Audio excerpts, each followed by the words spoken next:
This music theory class that I put together is really for producers. I thought a lot about music theory and thought, what are some of the things that I think as a producer that I would want to know?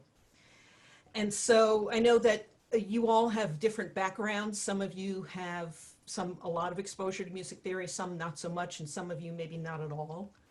But I'm here to tell you that if you've been listening to music your whole life, you have been learning music theory, and even though you may not realize it. So with that said, I'd like to put out a thought to you, which is that learning music theory is tools, not rules. Okay, so we're going to talk about stuff that some of you may think, oh man, I will never use this. And that's fine. You don't have to. So there's no theory police, there are no quizzes, there's no final exam here. So whatever you get out of the things that we talk about is totally up to you. And so I don't want you to feel overwhelmed or stressed out about it, okay? One piece of advice I would like to give you before I go any further is to really use your ears. For those of you who are new to producing, the most important tool set you have is your ears. And in order to really learn how to be a producer and really internalize some of the music theory that we're going to talk about, you really need to use your ears, not just your eyes. Okay? All right, so this first session, I thought I would get right into the part that most producers are most interested in, and that's rhythm. So we're going to talk about rhythm, and if we have time, we're going to talk a little bit about notes and intervals. Okay. So I put together, I'm going to share my screen. Hopefully that you will all be able to see it. I have a little PowerPoint presentation about rhythm that I'd like to share. Let me just get that going.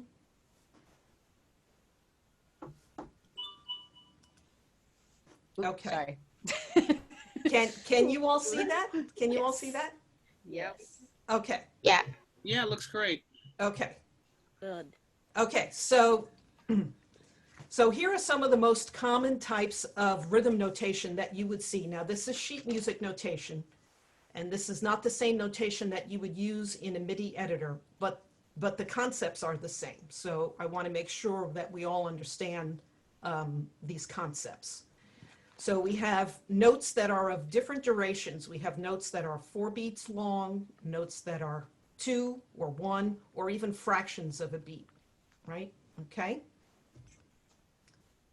And to get an idea of how these notes all relate to each other, there's this little tree diagram here, right? So a half note has the same duration as 2 quarter notes, right? 2 eighth notes have the same duration as 1 quarter note, which is 1 beat, right? And so on. If I'm zipping around too fast, please let me know. Okay. You can take your time, Jen. Okay. Now here's some other kinds of rhythms that you may or may not have come across. These are dotted rhythms. Okay. So what does the dot mean? Well, a dot next to a note increases the duration of that note by 50%. So in this case up here, we have a dotted half note. So a half note normally gets 2 beats. When you put a dot next to it, it gets now 3 beats. So the dot gets a beat. Okay. Dotted quarter note. The quarter note normally gets 1 beat. The dot gets a half a beat, 50% more. So the two of them together get a beat and a half, or 1.5 beats. Dotted eighth note, same thing. Eighth note normally gets a half a beat. The dot gets a quarter of a beat, totaling 3/4 of a beat. Now, usually, again, this is sheet music notation, but the concepts are still the same, even in a MIDI editor, even in a DAW. So usually, in the case of a dotted quarter note and a dotted eighth note, you won't see these by themselves. They're usually followed by another note. For instance, a dotted quarter note is usually followed by an eighth note, which gets a half a beat. So both of them together get 2 beats. Okay? Same thing with a dotted eighth note. You will usually see it in sheet music followed by a 16th note. So a dotted eighth note plus a 16th note has a duration of 1 beat. Okay. We're gonna hear some examples of these dotted rhythms in some audio files that I'm gonna play for you later. Okay. Some other kinds of rhythms that you will come across are triplet rhythms. And that is, here's an example of them. I apologize if this is a little blurry. So here on the top line, we have 4 quarter notes. Each represents 1 beat. Now let's skip the second line for a second. Let's jump down here. This grouping is called triplet eighth notes. And the reason why we know that is because there's a little 3 here, and that's surrounded by a curved line. And that means to treat these as a triplet. They're not just 3 eighth notes. They are triplet eighth notes. And this line means that they all have to fit into 1 beat. So normally you would have 2 eighth notes in 1 beat. But when they are grouped as a triplet, now you have to fit 3 of them into 1 beat. Okay? And the same holds true for 16th notes. You can have triplet 16th notes. And each group of 3 has to fit into a half a beat. And so 6 of them here, as they have these grouped, these fit into 1 beat. And then we have this line up here, which are triplet quarter notes. These 3 notes are going to fit into 2 beats. If you can see that they line up with the 2 quarter notes here. Okay. You don't have to worry too much about what these look like or anything. As I said, in MIDI notation, it's going to look different, but the concept is the same. And you're going to see, I'm going to show you in Ableton how to set up triplets in the MIDI editor. May I ask you a question? Yes, sure. Okay, thank you. Because I grew up as a first chair clarinet, and this reminds me of is breathing and breaths to fit into the beats. Okay, it's not exactly that. What you're talking about is more like phrasing, right? Okay, this is not phrasing. This is a rhythmic notation. So you might have, the phrasing on this. You might have, a phrase that incorporates all 4 sets of these. Correct. But that's not the same thing. Okay. Okay. Okay. Oh, okay, great. And just to be thorough here, this is an example of something called tied notes. And this is a way in sheet music to extend the duration of notes. And so you will see tied notes within a measure, but mostly you'll see them across a measure. So the way you know that this is a tie is that both notes are the same pitch and they're connected by a curved line. Okay, and so if you were to play this on an instrument, you would play the first note, but you would hold it for the duration of the second note as well. Same thing even across the measure line. So you would play this note, but you would keep holding it even into the next measure for these 4 beats. Okay.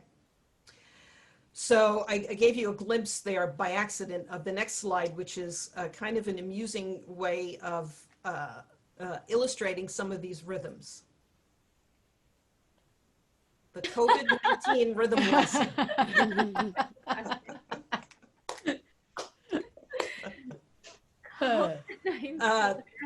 This one's my favorite. Help. Help. Oh God. Oh my But as amusing as this is, it's actually very accurate, because if you say the phrases and you look at the rhythm that they have notated there, it's accurate. I'm crying right now. This is so good. Oh my God. Social distancing. Okay. All right. Next. Sorry, Janet. Yes. How do we understand this? Like, Yeah. How do? what are we What? looking at? I mean, other than COVID. Okay. So Yeah. here, the word lockdown. Oh, You would say it like 2 quarter notes. Lockdown. So these are the syllables of each word, right? Quarantine, Team. right? Because we don't give the same amount of duration to each syllable, right? You don't give the same accent to each syllable. That's what I was saying. I think you misheard me. Because playing the I'm sorry. clarinet, I'm so sorry. And when you said the breaths, that's what I was trying to say. Like you spend the amount of time of your duration, you know what I'm saying? Like you're drawing. Like lockdown would be like do do, like baby, you know? And then quarantine would be like do do do, right? Okay. And then Okay. pandemic I would think do I see what you do mean. do. Yeah. Yes. I can't Yes, explain so- myself. Well, I'm so sorry. But No. Now I think I understand. So yeah, so a quarter note, you need more breath to play a quarter note than you would an eighth note. Exactly. Okay. Yes. Sorry about that, Bianca. Yes, So you're right. Pandemic. Toilet paper. I'm clapping, but Yeah. and that I've never. Oh, that's a good. It didn't take. That's what I was trying to say before this. But yes, thank you. I'm sorry. I can't explain. No. That's. But I love how you did about the breath, and like that was the whole thing. Like I love that so much because it goes back to me when I was a baby. Like, you know, it's like, you know, Right. this is cute. This Right. is cute. Okay. Moving on to more serious stuff. Okay, so I'd like to talk a little bit about time signatures. Okay. I'm sure that many of you are already familiar with this, but I want to briefly explain to you what a time signature is and how to read it. Okay, a time signature gives you two pieces of information at the beginning of a piece of music, and this you will see in a DAW. This is not just sheet music. So the top note, the top number of a time signature will always tell you how many beats are going to be in each measure. Okay. The bottom number of a time signature will tell you which kind of note gets one beat. In this example, we have 4/4 time, which means there are 4 beats in every measure, and the quarter note, that's what the 4 stands for, is going to get 1 beat. Now, 95% of the time, any music that you listen to, the music that you write, will be in 4/4 time. But there are other time signatures, and I'm gonna play examples of them in a couple of minutes. Okay. Now, as far as how to create a time signature, the top number can really be any number, from 2 up to, could be, I've seen 15, could be some ridiculous number. I don't know why somebody would put 30 beats in a measure, but there's nothing to stop you from doing that. Okay. Yeah. The bottom number, though, can only be a number that refers to a type of note. So the 4 refers to a quarter note. You might see an 8 as the bottom number. That means the eighth notes are getting 1 beat.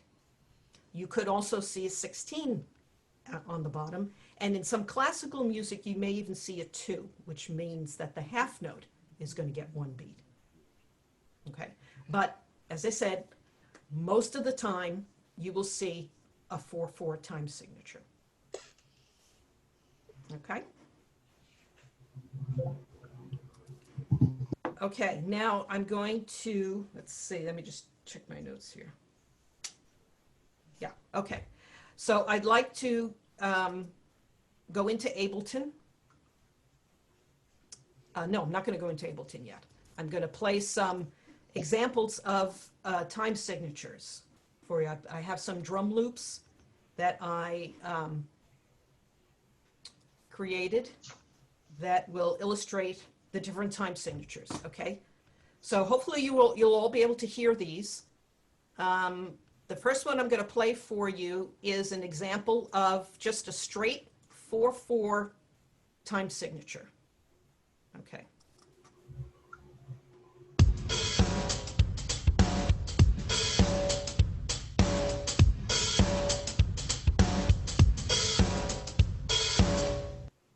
Okay. Were you able to hear that? Yes. Yeah. Okay. Okay. So now I want to play you also a 4/4 beat, but this is a dotted rhythm. This is a swung 4/4. And listen for the difference. It's a what? Swung.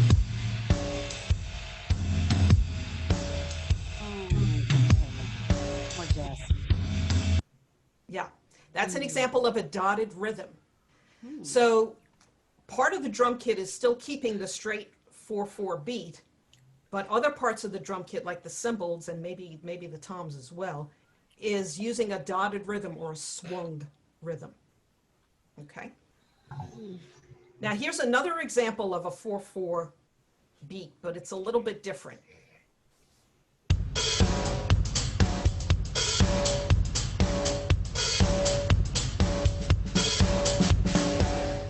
Okay, does anybody know what particular kind of a beat that is?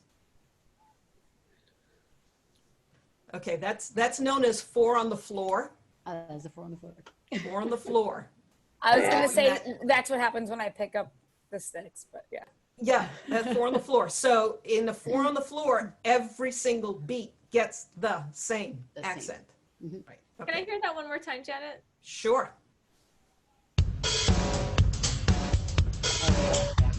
Yeah. Okay. Can Okay, I ask now- you a question? Is it because Yes. you pick up the hi-hat, right? Because when you hit it?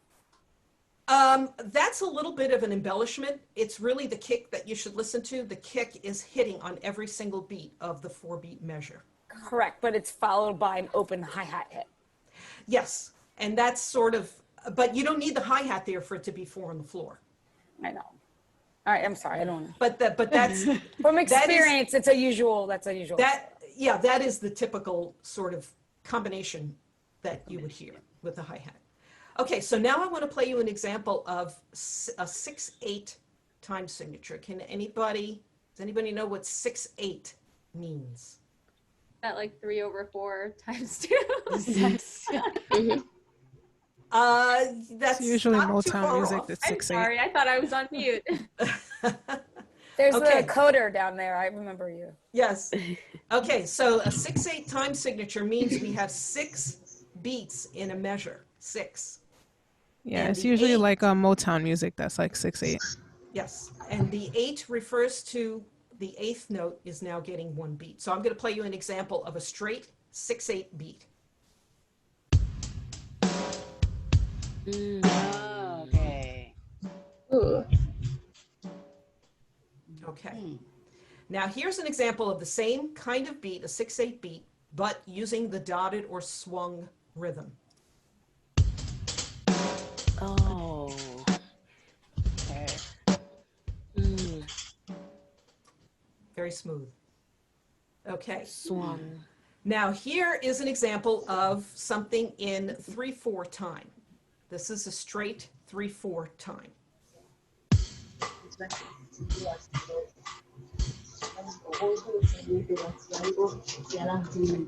So it's kind of like a waltz, right? We're Exactly. paying attention to the kick, right, Janet? That Well, hopefully you can also sort of count all 3 of the beats All in that 3 measure. beats. 1, 2, 3. 1, 2, 1, 2, 3. Does that make sense? Yeah. Okay. Now here is an example of the same time signature with a swung or dotted beat.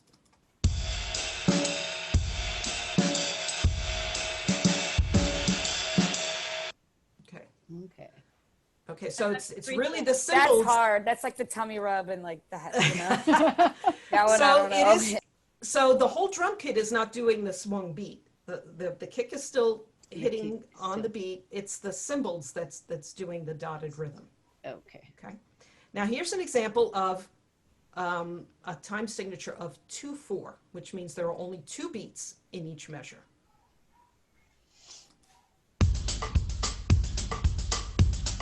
Oh.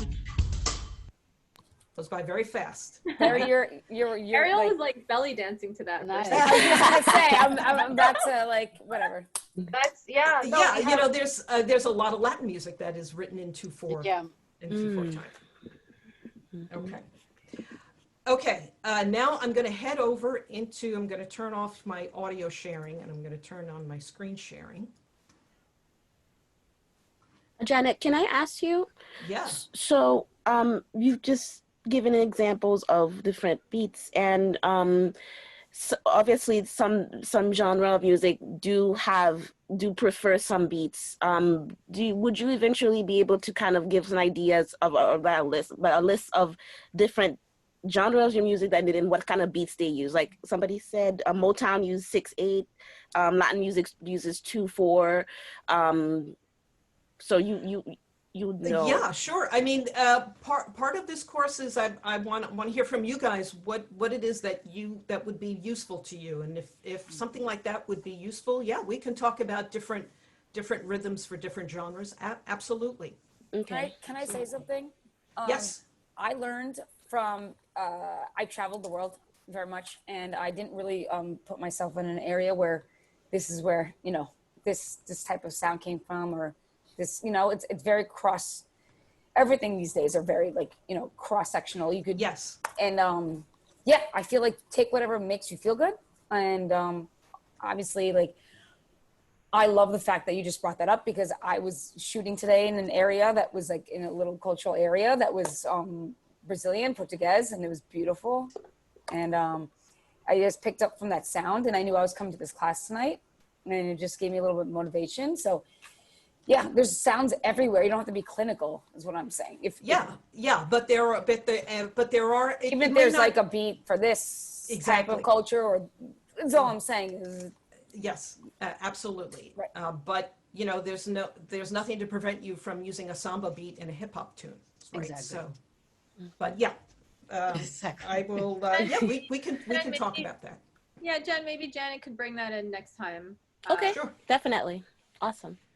Okay, so I want to go into the Ableton MIDI editor. That's the next part of what I want to talk about here. Okay. So we're on Ableton now. Yes, so this is Ableton. I'm not going to show you anything Ableton. except this part of it, though. I'm going to leave the rest to Janelle. So maybe you can just show us where you click to get here also, Janet. Okay, sure. So I have an Ableton track up here. This is a MIDI track. Ableton lets you have two kinds of track, well, more than two kinds of, but mainly two kinds of tracks. A MIDI track and an audio track.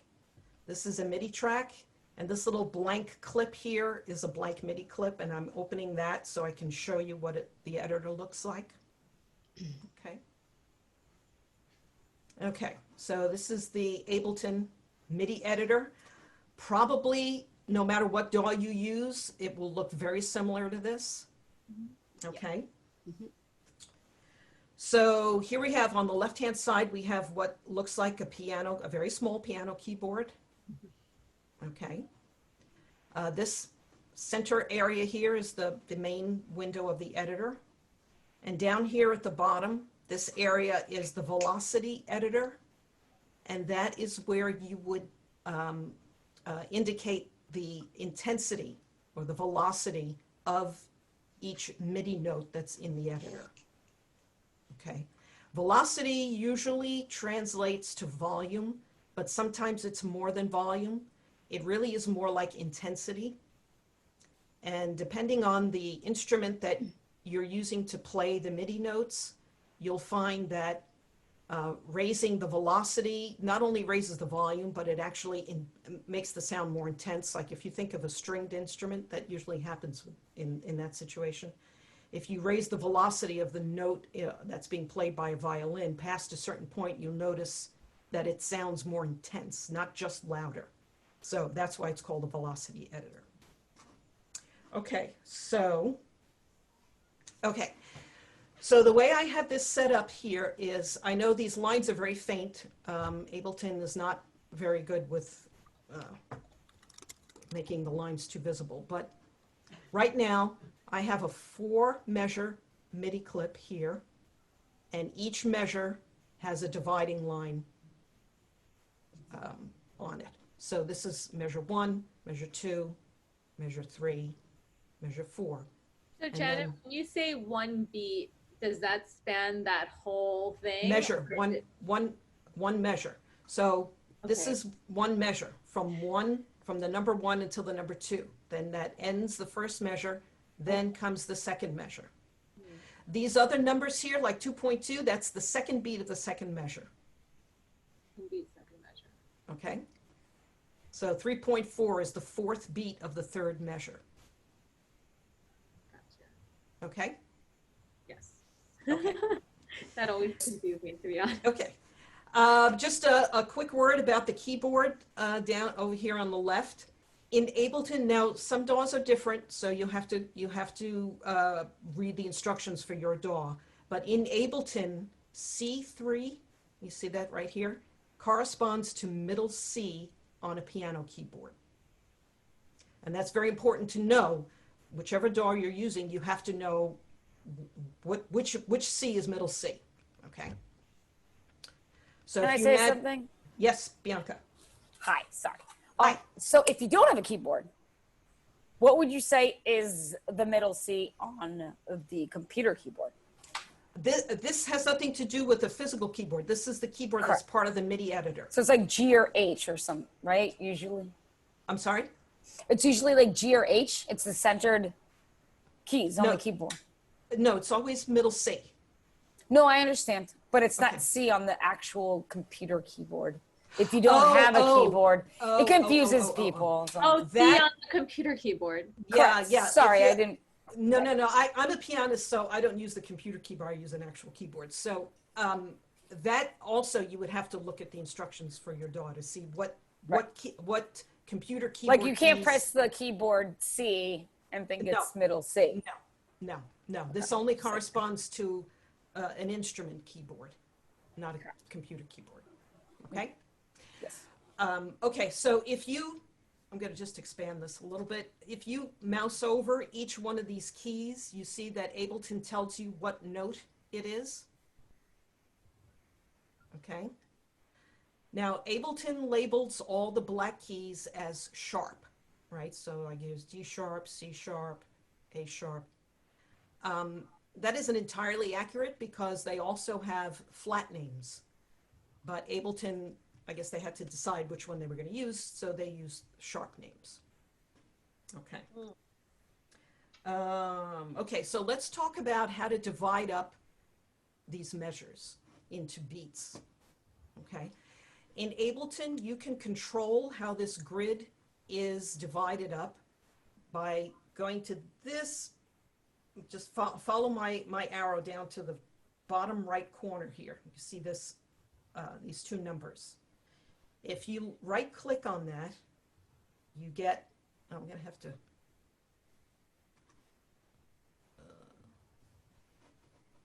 I have to move you guys over to, because you're in my way.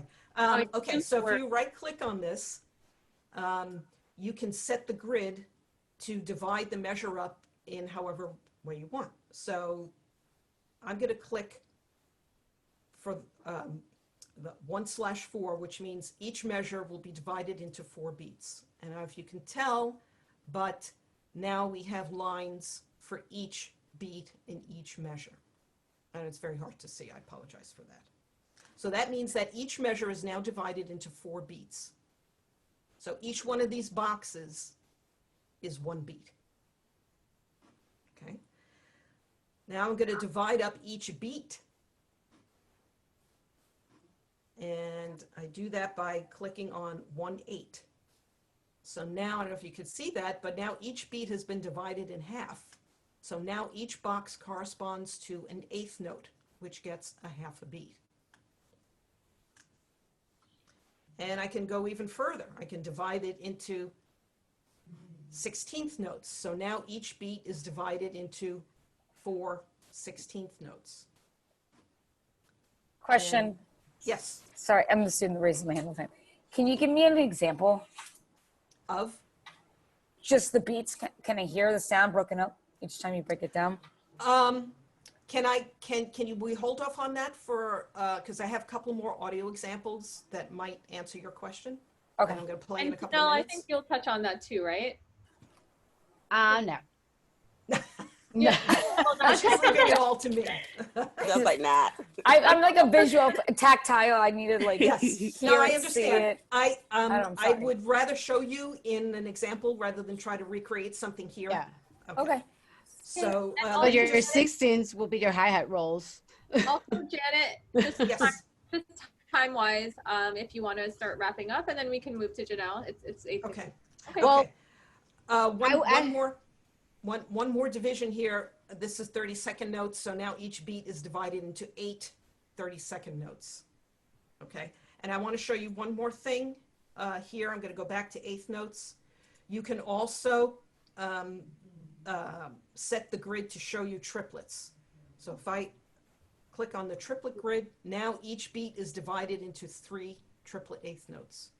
I think Lordy was asking, and she said the triplet rhythms are supposed to fit into 2 beats or 1 beat. It depends on what they are. A triplet eighth note fits into 1 beat. Triplet quarter notes fit into 2 beats. Gotcha. Okay. Triplet Triplet 16th notes fit into a half a beat. That makes sense. Okay. They're Okay. small. Yes. I have some examples, just 2 audio examples of syncopation, which I'd like to play because I think that might be of interest and it might answer Bianca's question. So let me just quickly share audio again. Sorry, I need a restroom break soon, and I don't want to leave you on the audio. So. Okay. Okay. So here's a bossa nova beat using syncopation. And syncopation is manipulating the accents of the beats in a measure in an unexpected way. That's what syncopation is.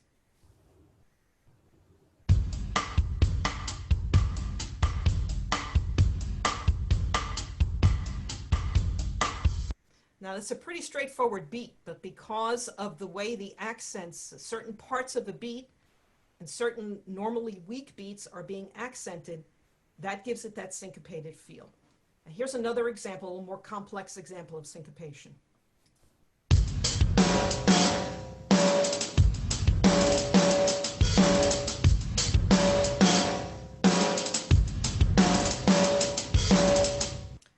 So in that one, we have, Bianca, this is an example of a beat being divided by the hi-hats into tiny little pieces, right?